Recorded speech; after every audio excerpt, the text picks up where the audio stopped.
Hello नमस्कार। मैं doctor Surendra कंसली ज्योतिष आचार्य ज्योतिष की इस नई श्रृंखला में आप सभी लोगों का स्वागत करता हूं। दोस्तों, आज बात करेंगे हम कैप्रिकॉर्न साइन की मकर राशि की। और मकर राशि में ग्रहों का गोचर के साथ में ये देखते हैं कि जो ठीक जो 15 नवंबर 2024 है, जब से शनि जो है बकरी से मार्गी होंगे, रेट्रोगेट से वो राइट डायरेक्शन में चलना शुरू हो जाएंगे। उस समय की स्थिति और उसके बाद जो 29 मार्च 2025 आएगा, जो 29 मार्च 2025 आएगा, उनकी व्याख्या करते हुए, विश्लेषण करते हुए फिर आगे बढ़ते हैं। और जो अलग अलग हाउसेस हैं उन पे क्या इम्पैक्ट जा रहा है मकर राशि का, ये देखने की कोशिश करते हैं। चलिए आइए, जिनका कि मकर लग्न है और मकर राशि है वो आज हम सबसे मिल सकते हैं यहाँ पे, वो सभी लोग आए और देखते हैं। चलिए शुरू करते हैं ठीक फर्स्ट हाउस से। फर्स्ट हाउस जो है मकर राशि का, वहां से ठीक दूसरे हाउस में शनि गोचर कर रहे हैं और इस समय रेट्रोगेट अवस्था में है, इसलिए वो फर्स्ट हाउस को, आपके मकर राशि को देख रहे हैं।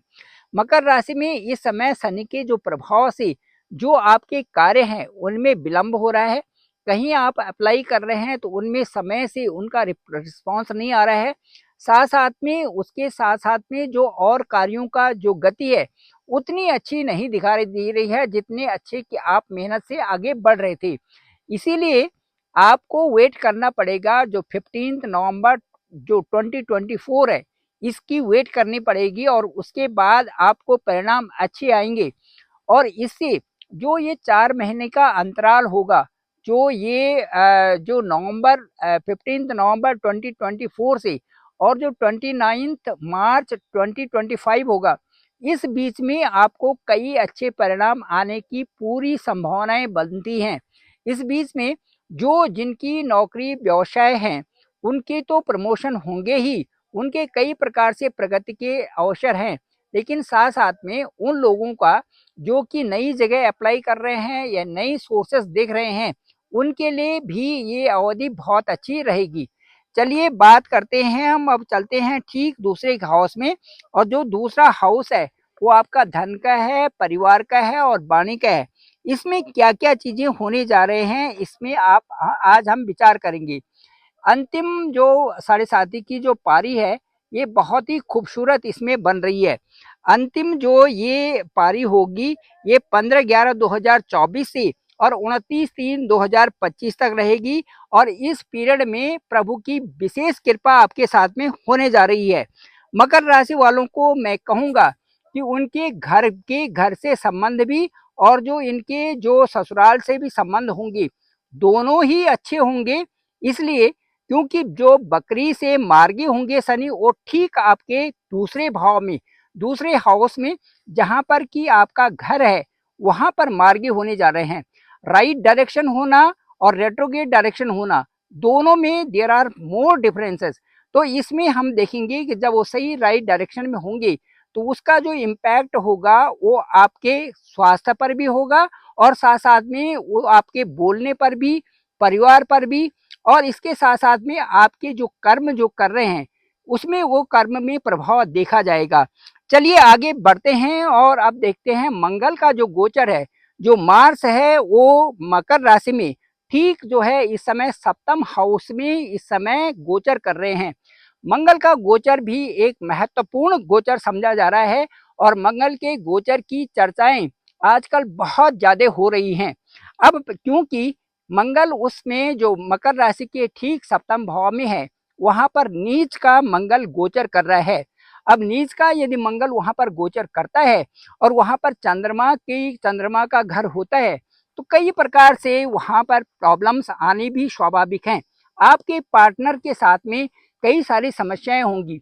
एक तो दौड़ धूप होगी, उसके साथ साथ में कई प्रकार का परिश्रम भी करना पड़ रहा होगा। साथ साथ में नाभि से नीचे का भी यहाँ पर ये स्थान दिखाता है।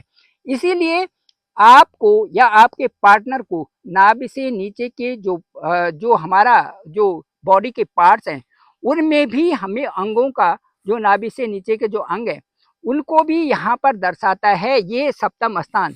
यहाँ पर मंगल नीच के हैं, इसलिए नीच का प्रभाव कहीं ना कहीं वो दिखाई दे सकता है, ये संभावनाएं हैं। इसके साथ साथ में मैं ये कहूँगा कि वहाँ से मंगल की जो सीधी दृष्टि होगी वो आपके लग्न पर होगी, और आपके लग्न में सीधे मंगल वहाँ उच्च दृष्टि से देखेंगे, जो कि आपके लिए अत्यंत शुभ होगा।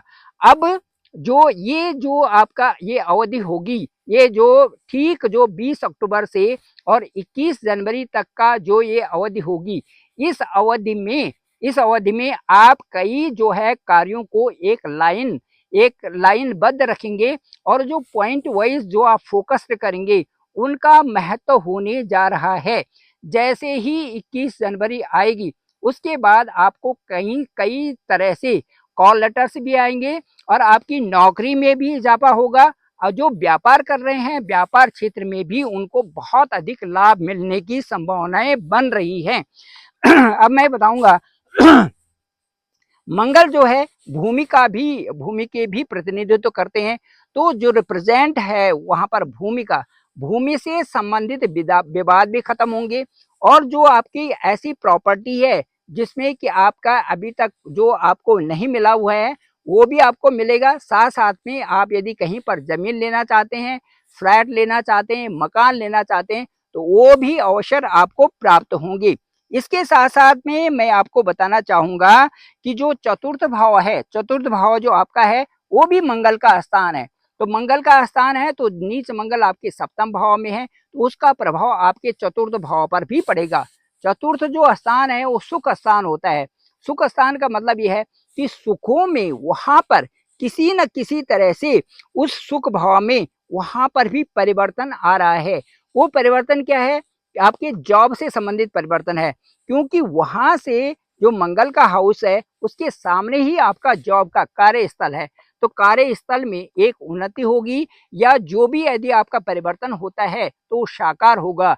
आपके परिवर्तन जो है हायर स्टेटस को बता रहा है, वो कहीं नई दिशा को होगा। तो उस नई दिशा में आपका जो दक्षिण दिशा है वहां से दक्षिण दिशा में बता रहा है कि दक्षिण दिशा में आपकी उन्नति होने जा रही है, या तो नौकरी की तरफ से, प्रमोशन की तरफ से, या फिर आपके जो व्यवसाय हैं वो उस तरह से बता रहे हैं कि उस डायरेक्शन में आप एक हायर स्टेटस में आगे बढ़ रहे हैं। चलिए इसके बाद देखते हैं कि जो इसके साथ साथ में जो चतुर्थ स्थान है वो आपके मकान से संबंधित, आपकी जमीन से संबंधित, आपके लग्जरियस जो सामान है उनसे संबंधित भी यहाँ पर कई सारे परिणाम देते हैं। ये भी परिणाम संभव है, किसी न किसी तरह से आपकी प्रगति ये संभव होती जा रही है।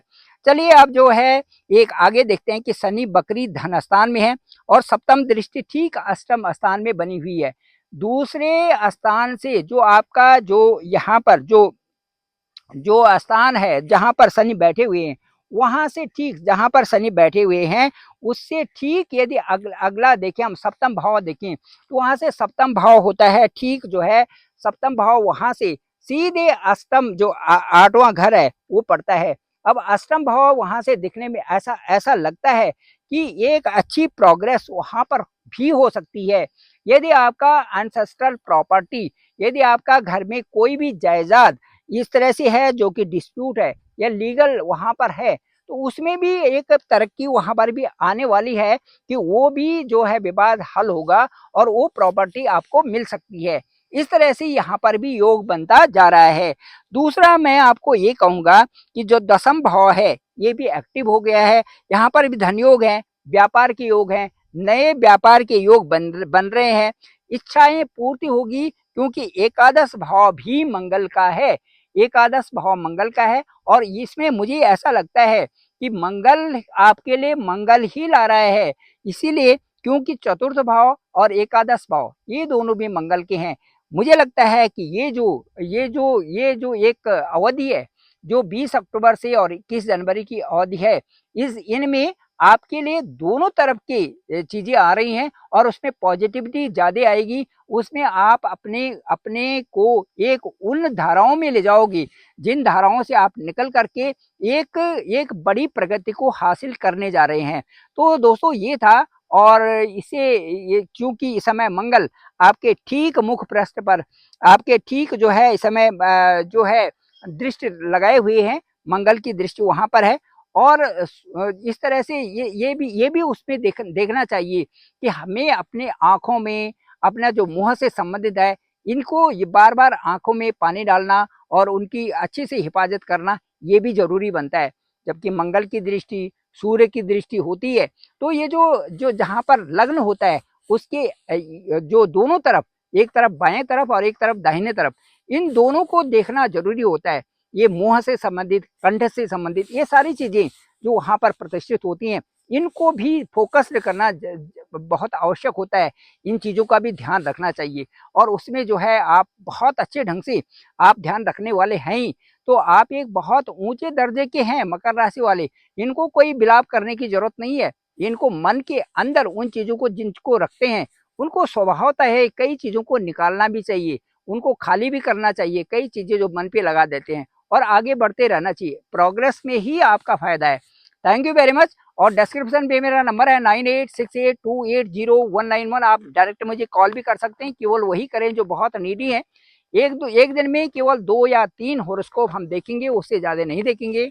मैं आपको बताना चाहता हूँ कि जो मैं ये आपका हॉरोस्कोप है, उसको देख के ये बताएँगे भई ग्रह गोचर की स्थिति क्या है। सबसे पहले देखेंगे कि जब आपका जन्म हुआ था, उस समय क्या स्थिति थी?